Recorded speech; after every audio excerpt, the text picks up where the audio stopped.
왜 우리가 룻기를 공부하고 있습니까? 그 이유는요, 룻기에서 바로 우리가 예수님을 만날 수 있기 때문입니다. 룻기의 주인공은 누구입니까? 나오미일까요? 룻일까요? 보아스일까요? 아니면 오늘 등장하는 아무개라는 사람일까요? 결코 그렇지 않습니다. 룻기의 주인공은 그들의 인생을 인도하시고 섭리해 가시는 하나님이 진정한 주인공임을 믿습니다.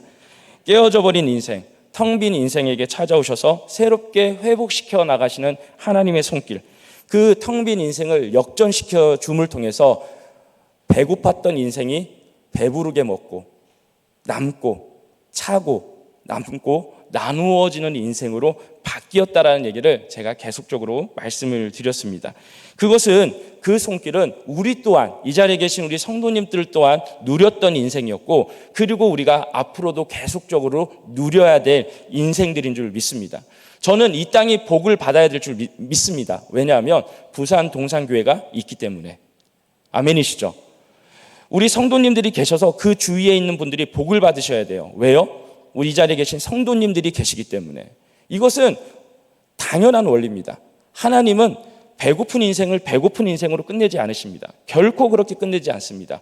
배고팠던 인생들을 어떤 인생으로 바꾸신다고요? 배부르는 인생, 찬 인생, 넘치는 인생, 나누는 인생으로 바꾸어 주시기 때문에 하나님의 백성들이 있는 그 주위에는 항상 남는 것들이 넘치게 될 수밖에 없습니다. 그러니까 당연히 부산 동산교회가 있는 이 연산동은 복을 받아야 됩니다. 왜요? 그것이 우리가 기본적으로 해야 될 하나님의 사명이요, 하나님은 이 사명을 위해서 이미 우리에게 그 은혜를 주셨습니다. 그래서 그 은혜를 어떻게 나누며 살지를 이 룻기는 우리에게 보여주고 있습니다. 그러기에 우리가 룻기를 공부하면서 만나야 할 분이 누구입니까? 바로 예수님이십니다. 어떻게 룻기에게서 예수님을 만날 수 있을까요? 바로 오늘 우리가 배울, 바로 또 함께 나눌 보아스라는 인물을 통해서입니다. 우리는 잘 아는 것처럼 보아스라는 인물은 예수님의 구약적 그림자와 같은 인물입니다. 보아스는 기업물을 자로서 등장을 하죠. 기업물을 자란다는 뜻이 조금 우리 안에 익숙한 단어로 말한다면 구, 속, 자라는 단어입니다. 기업물을 자라는 말은 무슨 말이라고요? 구속자다, 이 뜻입니다. 기업물을 자를 말을 그래서 이해를 하면요, 보아스를 이야기할 때 친족이라는 단어 혹은 유력자라는 표현을 당연히 따라 이해하게 되어집니다. 자, 오늘 읽었던 룻기 4장 1절에서 12절, 특별히 1절에서 10절에 보면 기업물을 짜라는 표현이 계속적으로 반복적으로 등장을 합니다. 여기서 무르다라는 단어가 등장을 하는데 이것은 쉽게 우리 표현으로 얘기하면 사다라는 단어입니다. 무르다라는 말과 사다라는 말이 반복되는데 오늘 본문 4장 4절에 보니까 이렇게 얘기하죠. 내가 여기 앉은 이들과 내 백성의 장로들 앞에서 그것을 사려고 내게 말하여 알게 하려 하였노라. 만일 내가 물으려니와 만일 내가 물으지 아니하려거든 내게 구하여 알게 하라. 내 다음은 나요 그 외에는 물을 자가 없느니라 하니 그가 이르되 내가 물으리라 하는지라. 그래서 이 물으리라는 단어를 우리가 반복적으로 다른 단어로 바꾸면 사라는 얘기예요. 살아. 내가 살 거냐 네가 살 거냐, 나 모르겠다, 네가 살아, 뭐 이 얘기예요, 결론은.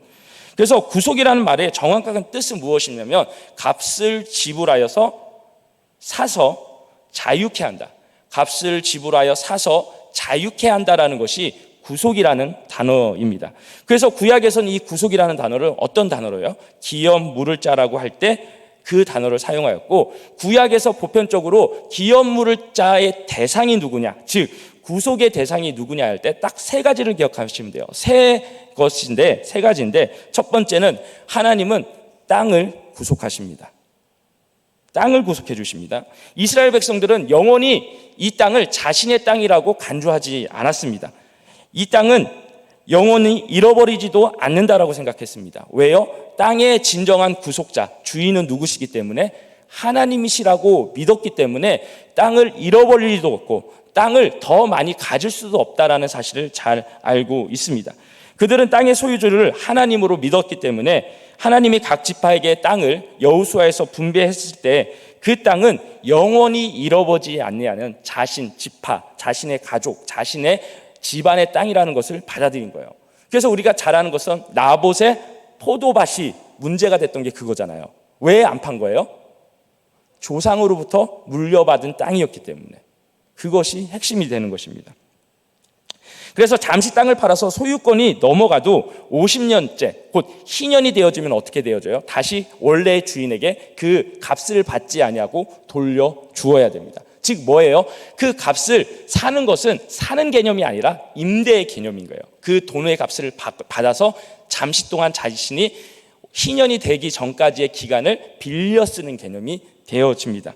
그런데 만약 희년이 돼서 원래 주인에게 돌려주게 되는데 희년이 되지 아니하였는데도 돌려줄 수 있는 방법이 있었습니다.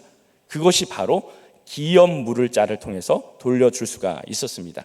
가까운 친족이나 누군가 그 땅을 사서 본래의 주인에게 돌려주면 되는 거였었어요.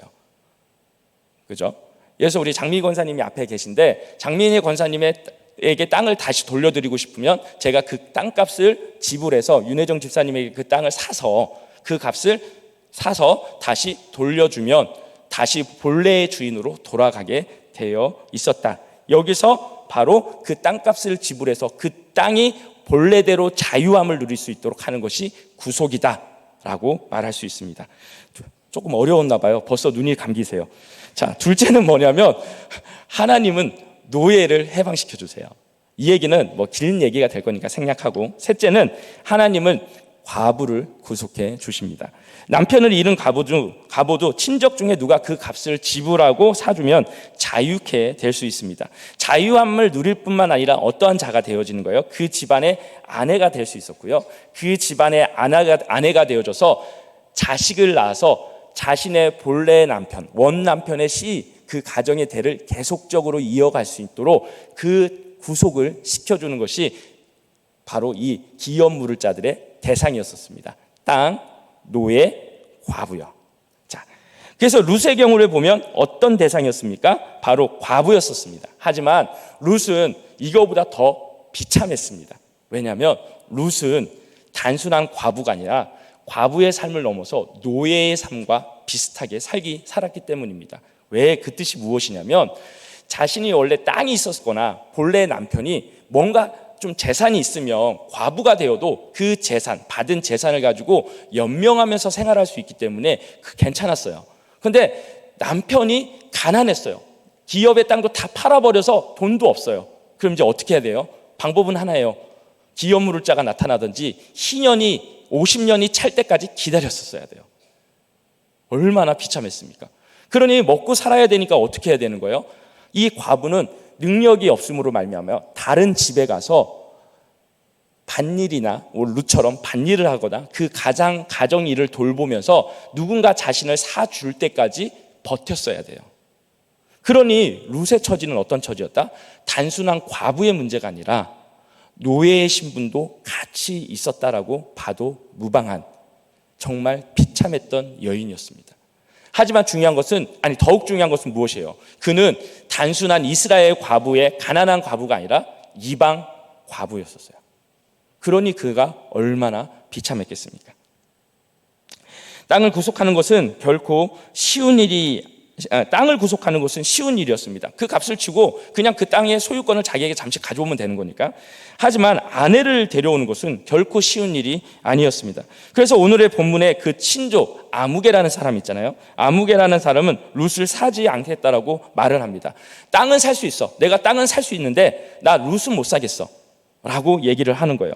땅은 구속할 수 있어도 룻은 구속할 수 없다라고 5절과 6절에서 말씀합니다. 5절 6절 제가 읽겠습니다. 보아스가 이르되 내가 나오미의 손에서 그 밭을 사는 날에 곧 죽은 자의 아내 모압 여인 룻에게서 사서 그 죽은 자의 기업을 그의 이름으로 세워야 할지니라 하니 그 기업 물을 자가 이르되 나는 내 기업에 손해가 있을까 하여 나를 위하여 무르지 못하노니 내가 물을 것을 내가 물으라 나는 무르지 못하겠노라 하는지라. 이게 뭐래요? 이 아무개라는 사람은 왜 못 사겠다라는 거예요? 결론은 땅을 사면 자기에게 이득이 돼요. 왜냐하면 땅값에 대해서 자기가 소출을 계속 거둘 수 있으니까. 그런데 룻을 거둔다는 얘기는 자식을 낳아서, 예를 들어서 누군가 내 자식을 낳았는데 이 자식이 누구의 자식이 되냐면 엘리멜렉의 자식, 고엘의 자식이 돼버리는 거예요. 그러니 싫겠죠. 그래서 손해본다. 나는 손해보기 때문에 싫다 라는 거예요. 땅을 살고 싶지만 모압 여인 룻은 싫었던 것입니다. 그 여인을 데려오면 족보가 복잡해지는 거예요. 쉽게 표현하면. 그러니까 싫다 얘기했습니다. 사랑하는 성도 여러분, 이러한 상황인데 우리가 기억해야 될 것은 무엇일까? 이게 바로 우리의 처지고 우리의 모습 아니겠습니까? 어디 가도 찬밥 신세, 어디 가도 인정받지 못하는 우리의 신분, 우리의 처지, 우리의 모습이었습니다. 그런데 우리에게 진정한 구속자가 나타나 주셨습니다. 아시는 것처럼 누구시죠? 예수 그리스도. 예수님께서는 우리의 구속자가 되어주셨습니다.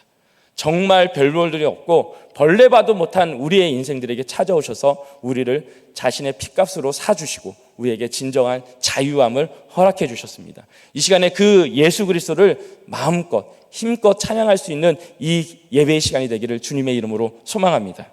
자, 기업 물을 자, 구속자는 그래서 세 가지 자격이 주어져야 돼요. 아무나 자격이 주어지는 게 아닙니다. 저 사람이 가까우니까 자격이 된다. 결코 그렇지 않아요. 첫째는 구속자는 반드시 친족이어야 합니다. 보아스가 룻의 친족인 것처럼 구속자 예수님은 우리의 친족이십니다. 그래서 성경에서는 예수님을 그런 표현들이 등장을 해요. 예수님이 우리의 형제다라는 표현들이 등장을 합니다. 그래서 등장을 하는 거예요. 예수님과 나의 관계가 아무 관계가 없으면 그분은 우리의 구속자가 되어주실 수 없어요. 하지만 예수 그리스도께서는 이 자리에 계신 성도님들의 형제가 되어주시고 친가족이 되어주셨음을 말씀하고 있습니다. 그러니 그분은 우리의 구속자의 자격을 갖추게 되신 거예요. 두 번째는 무엇이냐면 구속자는 유력자, 능력이 있어야 되는 거예요. 왜요? 그 밭을 살든지 그 사람을 책임져야 되는 사람이에요. 식구 한 명 생기면요, 쌀 축나는 게 보입니다. 아시죠? 저희 집이 한 달에 한 25kg, 30kg의 쌀을 먹어요. 아시잖아요. 7식구니까. 저는 집에 하루에 한 끼, 어쩔 때는 이틀에 한 끼를 먹는데 그 조그만 것들이 밥을 엄청 먹어요. 밥만 먹어요. 그것도 부족해서 집에 들어갈 때 우리 아이들은 항상 저한테 얘기해요. 아빠, 뭐 안 사왔어요? 그래, 안 사왔어? 그럼 방으로 바로 들어갑니다. 매몰차요. 자, 그러니 유력자라는 사람은 돈이 있어야 될까요? 없어야 될까요? 있어야죠. 그 가정을, 그 한 여자를 책임져야 되고 혹은 그 땅을 책임져야 될 의무가 있었어야 돼요. 그러니까 이 아무개라는 사람도 사실은 유력자였었어요. 어떤 사람이었기 때문에? 돈이 많은 사람. 그런데 우리 예수님은 어떤 분이십니까? 우리 예수님은 능력이 없는 분이십니까? 아니요. 능력이 너무나 많으셔서 정말 풍랑이 일고 많은 배를 삼키려는 그 순간에 말씀 한마디로 풍랑을 잠재울 수 있는 분이 우리 예수님이신 줄 믿습니다. 배고픈 5,000명의 배고픈 영혼들을 향하여서 오병이어로 그들을 배불리게 하셨던 분이 우리 예수님의 능력이요. 그 유력자가 바로 이 자리에 계신 성도님들의 유력자 되시는 예수님이심을 믿으시기 바랍니다. 세 번째는 무엇입니까? 구속자는요, 자원해서 책임을 감당해야 돼요. 마지못해서 억지로 네가 해 해서 하는 역할이 아니라 스스로 책임을 지지 않으면 안 되었습니다. 우리 구속자 예수님은 어떠셨어요? 우리를 사시기 위해서 죄악 영벌의 형벌 가운데 살 수밖에 없었던 우리의 인생을 구원하시기 위해서, 구속하시기 위해서 어떻게 하셨어요? 자원하셔서 스스로 이 땅에 내려오시고 십자가에 달려 돌아가심을 통하여 진정한 섬김을 우리에게 보여주셨습니다. 자원에서 생명을 내어주심으로 우리의 값을 지불하셨습니다. 자원에서 희생하시는 아름다운 모습, 구속자의 모습을 보여주셨습니다. 보아스가 아름다운 것은요, 바로 책임을 스스로 자원했기 때문에 그런 것이죠. 그런데 오늘 보면 보아스보다 먼저 순서상 한 사람이 있었죠. 앞선 친족이 있었습니다. 그 사람은 능력이 있었어요. 차이는 무엇이었습니까? 책임을 지겠다, 책임을 안 지겠다라는 스스로에 대한 부분이 없었다라는 거예요. 가까운 친족이었죠. 유력자였죠. 하지만 그는 스스로 그 일에 대한 책임을 지지 않기를 원했어요. 하지만 보아스는 어떠했습니까? 스스로 책임을 짓는 아름다운 모습을 보여주었습니다.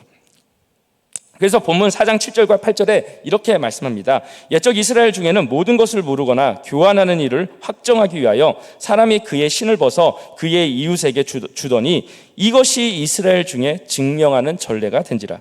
이에 그 기업 물을 자가 보아스에게 이르되 내가 너를 위하여 사라 하고 그의 신을 벗는지라. 이게 무엇이냐면 율법에 보았더니 이 기업 물을 자들이 책임을 지지 아니하면 이와 같은 행동을 해라. 그 행동이 무엇이다? 자신의 신을 벗어서 다른 기업 물을 자에게 그 신을 넘김을 통해서 책임을 넘기라는 거예요. 자, 단순하게 그런데 이렇게 끝나서 그래? 그럼 간편하네? 라고 생각할 문제가 아니에요. 사실 신을 벗는다라는 것은 그에게는 아주 치욕스러운 일이었었습니다. 쉽게 생각하면 이런 거 비슷할 것 같아요. 우리 조선시대에 연려들이 계셨잖아요. 그러면 나라에서 되게 유명한 연려 같은 경우는 그 앞에다 무엇을 세워주셨어요? 연려문을 세워주셨잖아요. 그래서 동네 사람들이 그 연려문을 기리고 그 연려문의 그 마음을 잘 이어갈 수 있도록 해주었던 것처럼 이 기업 물을 자 중에서 기업 물은 것을 거부하고 신을 벗어서 주는 사람들은 지나간 사람들이 보고 침을 태 뱉으라는 의미로서 그 명패 비슷한 걸 달아줬어요. 이것이 신명기 25장 7절에서 10절에 그 기록이 있어요. 제가 한번 읽어드릴게요. 저기도 띄어질 겁니다. 그러나 그 사람이 만일 그 형제의 아내 맞이하기를 즐겨하지 아니하면 그 형제의 아내는 그 성문으로 장로들에게 나가서 말하기를 내 남편의 형제가 그의 형제의 이름을 이스라엘 중에 있기를 싫어하여 남편의 형제된 의무를 내게 행하지 아니하나이다 할 것이요 그 성읍 장로들은 그를 불러다가 말할 것이며 그가 이미 정한 뜻대로 말하기를 내가 그 여자를 맞이하기를 즐겨하지 아니하노라 하면 그의 형제의 아내가 장로들 앞에서 그에게 나가서 그의 발에서 신을 벗기고 그의 얼굴에 침을 뱉으며 이르기를 그의 형제의 집을 세우기를 즐겨 아니하는 자에게는 이같이 할 것이라 하고 이스라엘 중에서 그의 이름을 신 벗김 받은 자의 집이라 부를 것이니라. 그러니까 이 아무개라는 사람이고 그냥 단순하게 저 안 받을게요 이 문제가 아니에요. 10명의 장로가 신을 벗기면 하면서 이렇게 뱉으면서 뱉고 그 집 앞에 신을 벗김 당한 집이라고 딱 해놓고는 지나간 사람들이 침을 뱉어도 할 말이 없는 거예요. 그런데 이 아무개라는 사람은 손해를 보지 않기를 원해서 그것을 거부했다는 거예요. 성경은 보아스보다 먼저 현숙한 여인이었던 룻을 얻을 자격이 있었음에도 스스로 박차고 이 어리석은 사람에 대해서 분명히 묘사합니다. 그 이름을 무엇이라고 묘사하고 있습니까?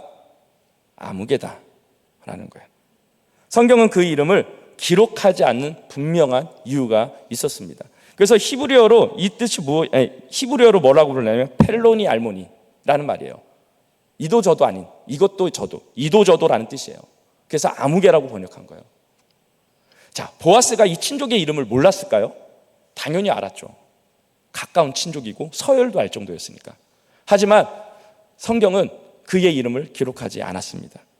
보세요. 5절에 보아스가 이르되 내가 나오미의 손에서 그 밭을 사는 날에 곧 죽은 자의 아내 모압 여인 룻에게서 사서 그 죽은 자의 기업을 그의 이름으로 세워져야 할지니라 하니. 왜 기업 묻는 것이 중요합니까? 이름을 이어가기 위해서요. 그런데 이는 이름을 이어가는 것을 포기했어요. 그러니까 그래? 성경은 그런 거예요. 네가 이름 이어가는 것을 안 하겠다 이거지, 책임을 안 지겠다 이거지, 하나님의 자비, 하나님의 돌보심, 하나님의 사랑을 네가 거부하겠다 이거지. 그러면 성경은 나는 너를 기억하지 않을 거야. 아무개야. 이 뜻이에요. 이 얘기는 여기서 끝나지 않아요.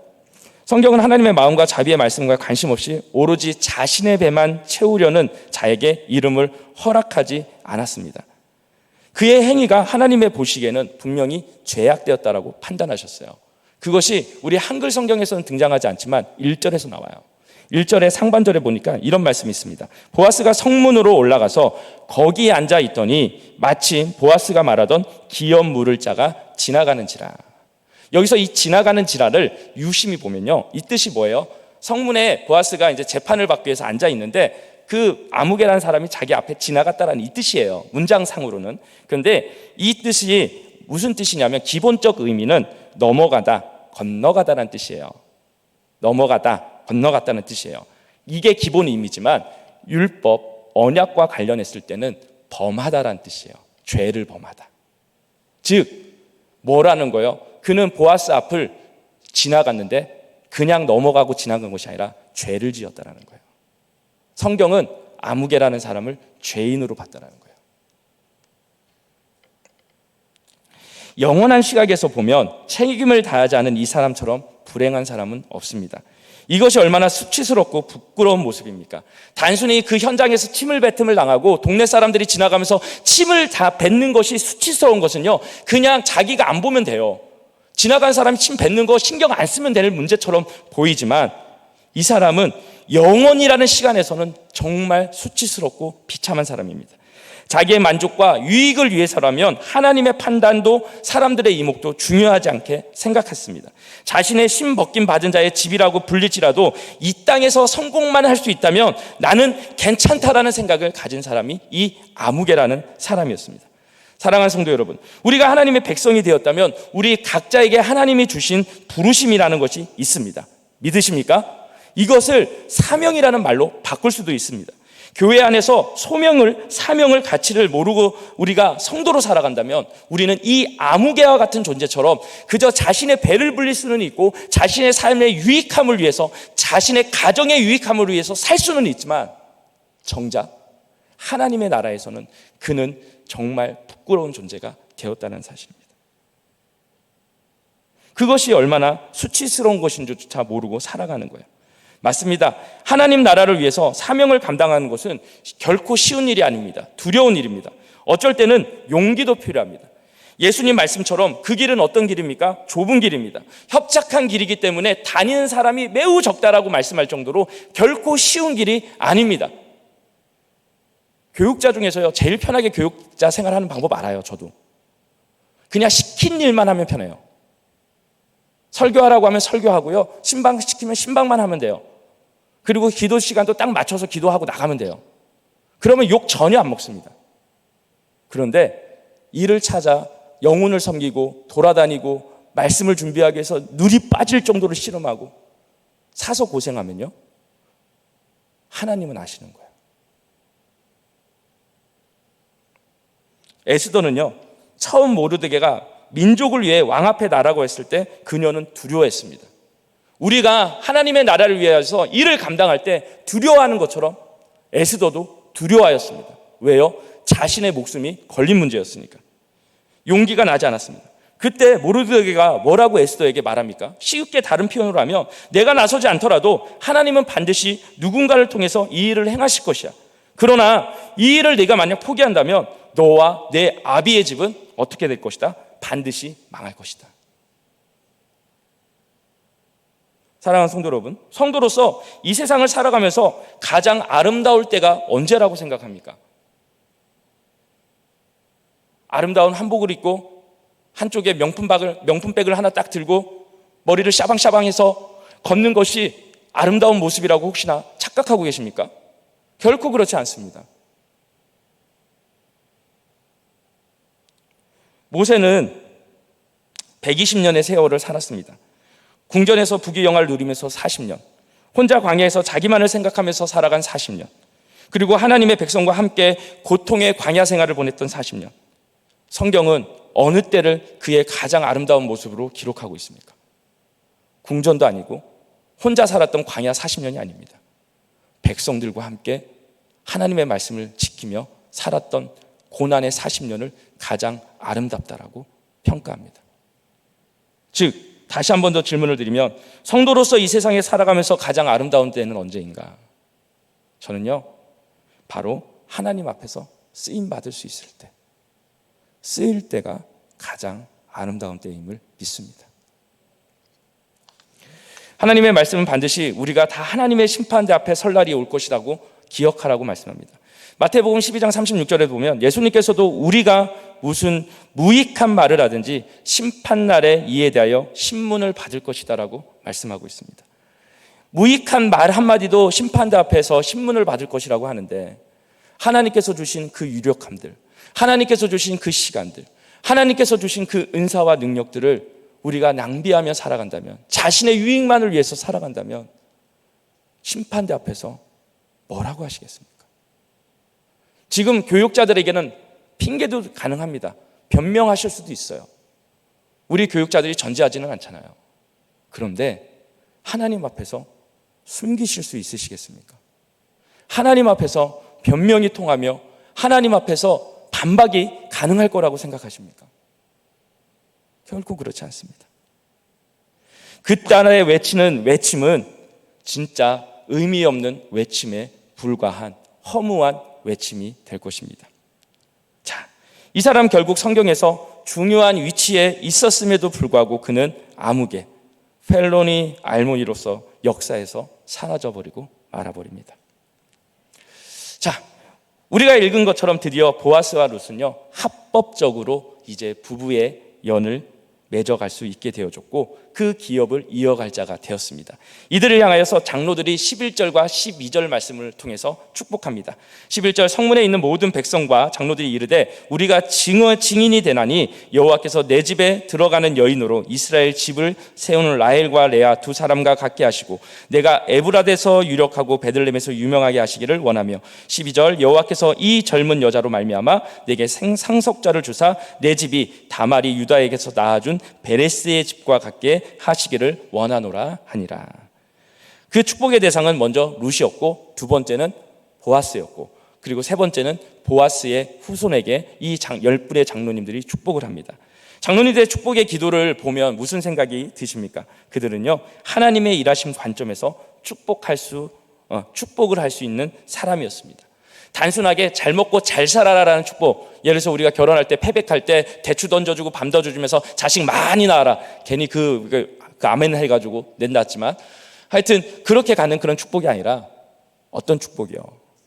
바로 하나님의 관점에서 바라보는 축복이 우리 가운데 필요함을 봅니다. 자녀들을 위하여 기도합니다. 가정을 위해서 우리는 기도합니다. 그리고 그 기도가 단순해서 세상에서 말하는 복이 아니라 하나님 관점에서 말하는 복이 그들 가운데 있기를 원했고 우리가 기도해야 될 내용인 줄 믿습니다. 그 축복의 내용들을 정리하면 무엇입니까? 룻을 위해서는요, 결론은 단 이거예요. 하나님의 집을 세우는 자가 되게 하소서. 두 번째는 보아스는 이 일을 맡은 자로서 유력하고 유명한 사람이 될 수 있도록. 그리고 세 번째는 무엇입니까? 끊어질 뻔했던 후손이 베레스의 집, 유다와 다말에서 나왔던 그 베레스의 집과 같이 번성하기를 축복합니다. 이 축복은 단순하게 자식 많이 낳아라, 유명한 사람 되라는 것이 결코 아니에요. 바로 이 계보가 무엇의 계보가 되어져요? 예수 그리스도의 계보가 되어지는 거예요. 이것이 하나님의 나라의 관점에서 우리가 기도하는 축복의 내용인 줄 믿습니다. 우리가 우리의 자녀를 위해서, 다음 세대를 위해서, 우리 성도, 사랑방의 우리 식구들을 향하여, 같은 전도의 기관 회원들을 향하여 할 축복의 내용임을 저는 믿습니다. 그래서 오늘 이 시간을 통해서 우리가 기도하며 나갈 때 하나님, 이와 같은 하나님의 복이 우리의 자녀들 가운데, 우리 교회 가운데, 우리 사랑방 가운데, 우리의 가정 가운데, 우리 전도기관 가운데 흘러 넘칠 수 있도록 은혜를 베풀어 주시옵소서라는 그 복된 기도의 시간, 그 축복의 시간이 되기를 주님의 이름으로 소망합니다. 아멘. 이 시간에 말씀 노트의 시간입니다. 이 시간에 잠시 준비한 말씀을, 들었던 말씀을 정리하시면서 우리 한두 가지의 적용점을 가지고 잠잠히 주님 앞에 나가도록 하겠습니다.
네, 긴 시간을 드리지 못해서 죄송합니다. 오늘 말씀은 보아스처럼 자원하여서 자신이 가진 능력, 자신이 가진 것들이 많았음에도 불구하고 그것을 행사하지 아니하는 것이 아니라 스스로 적극적으로 자원해서 그 일을 감당하는 것이 바로 예수 그리스도의 참된 섬김의 모습이었고 그 모습이었다. 그래서 우리 또한 그러한 모습으로 살아가되 중요한 것두 번째는 무엇입니까? 정말 아무개와 같이 하나님께서 우리에게 주신 많은 것이 있음에도 불구하고도 그것을 가벼이 여기거나 그것을 자신의 유익만으로 위하여 사용한다면 결코 하나님은 기뻐하시지 않는다라는 사실을 말씀을 드렸습니다. 그와 함께 우리가 서로 진정한 참된 공동체, 복된 공동체는 자신의 말로 축복하는 것이 아니라 하나님의 관점에서 축복해주고 서로 빌어주고 기도하고 섬기는 것, 이것이 우리 공동체가 추구해야 될 모습이다라고 말씀을 정리할 수 있습니다. 저는 오늘의 본문을 읽으면서 사실 설교의 시간이 제한이 있다 보니까 다 설명을 드리지 못했지만 우리 1절 말씀에 보면 보아스가 성문으로 올라가서 거기 앉아있더니 마침 보아스가 말하던 그 앞에 실질적으로 히브리 원어에서 우리 한글 성경에서 번역하지 않은 단어가 하나가 있습니다. 그것은 그리고라는 단어에서 원래 시작을 해요. 그리고 보아스가 성문으로 올라가서 이렇게 시작을 합니다. 우리가 잘 아는 것처럼 3장 마지막 절은 뭐였어요? 나오미가 룻에게 얘기하잖아요. 너희는 앉아서 가만히 앉아 있어라. 누가 하겠다? 그가 쉬지 않으리라. 그렇게 끝을 냈잖아요. 그러면서 4장 1절에 그리고라는 거죠. 저는 이 그리고라는 말씀에 사실 마음이 되게 딱 와닿았습니다. 왜 그러냐면 그러니까 뭐 짧은 근래 일을 얘기하면 사실 월요일 날 임 목사님이 전화 와서 한 목사 나 줄이야 두 줄 이 말했을 때 사실 저 억장이 무너지는 줄 알았어요. 지난주까지 쌩 고생하고 힘들게 왔는데 주일날 집에 퇴근하고 들어가니까 8시 반 9시더라고요. 이게 울산 갔다가 교회 와서 다시 한 바퀴 다 돌아보고 정리하고 막 하고 집에 가니까 8시 반 9시 이때 됐어요. 그리고 다음날 그리고 이제 잠자고 새벽 2시 3시에 일어나서 설교 준비하고 새벽 기도 와서 또 집에 들어가자마자 잠깐 쉬었다가 계속 일하고 계속 뭐 설거지 청소 뭐 수선 이거 하고 저녁 6시에 돼가지고 야 이제 쉬어야지 딱 하는데 임 목사님이 전화 왔어요. 한 목사 나 2줄 나왔어. 그래서 하나님 앞에 기도해서 하나님한테 짜증냈어요. 사실대로 얘기하면 하나님 진짜 너무한다고. 나 이제 쉬라고 엉덩이 이제 붙였는데 나 저한테 왜 그러시냐고. 너무하신 거 아니냐고. 딱 이 마음이었어요. 그래서 집에 있는 사모가 그 전화를 받고는 당황해서 나왔어요. 그래서 제가 인상을 딱 쓰고 있으니까 기분이 나빠? 그 통화 내용을 두고 저한테 묻는 거예요. 기분 나빠? 그래서 내가 그랬어. 그럼 이게 기분 나쁘지 기분이 좋아?